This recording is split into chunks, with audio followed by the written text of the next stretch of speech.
Hey everyone, I am Rory, and what an evening we've had so far.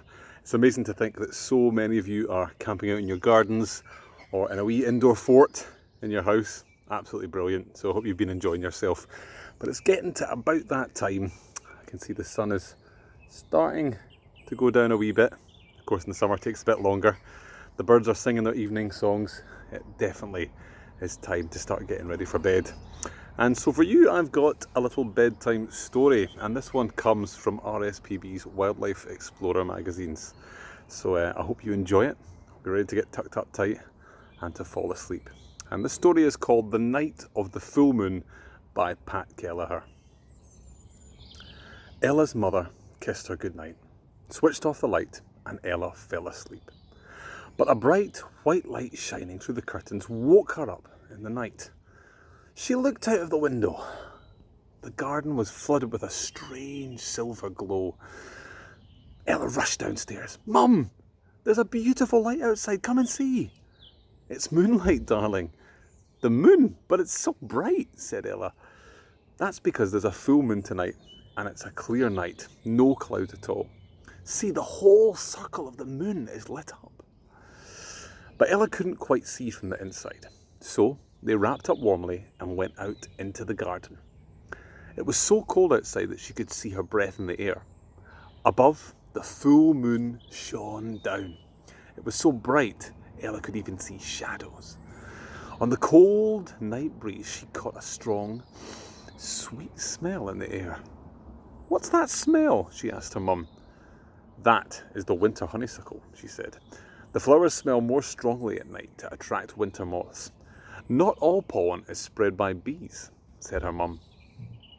"Do any other animals come out at night?" Ella asked. "Oh yes," said her mum. "Badgers and foxes, hedgehogs, mice and moths, they're all nocturnal, creatures that prefer the night and the darkness." Keeping still and quiet, Ella spied a mouse as it darted for cover and spotted a hedgehog having its last meal before hibernating. She was so excited she wanted to see more. "The moon is too bright," said Ella's mum. "Animals come out in the dark because they feel safe from predators that might eat them. But if we can see them in the full moonlight, so can predators. So they'd rather keep safe and out of sight." "For how long?" Ella asked. "Until the moon starts to wane. Once we see less and less of it, the nights become darker." A few nights later, Ella went out again. Now that the moon was less full and not as bright, the animals weren't so shy. She saw a fox prowl through the bushes, and above an owl screeched in a tree. She knew now that while the animals didn't mind the moonlight, they preferred the dark. But though they may have been nocturnal, Ella wasn't. Feeling tired, she went to bed, knowing that she'd be able to see the animals again. After all, there wouldn't be another full moon until next month.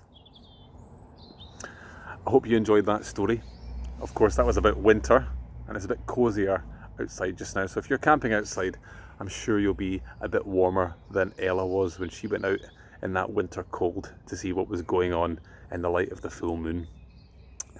So I hope you enjoyed that. If you're not quite ready to go to sleep, you can find more stories on the RSPB website, okay, rspb.org.uk. Go and check it out.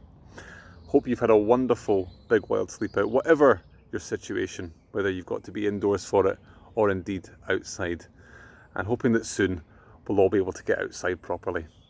Lots of love from me here in Glasgow. See you later everyone. Night night.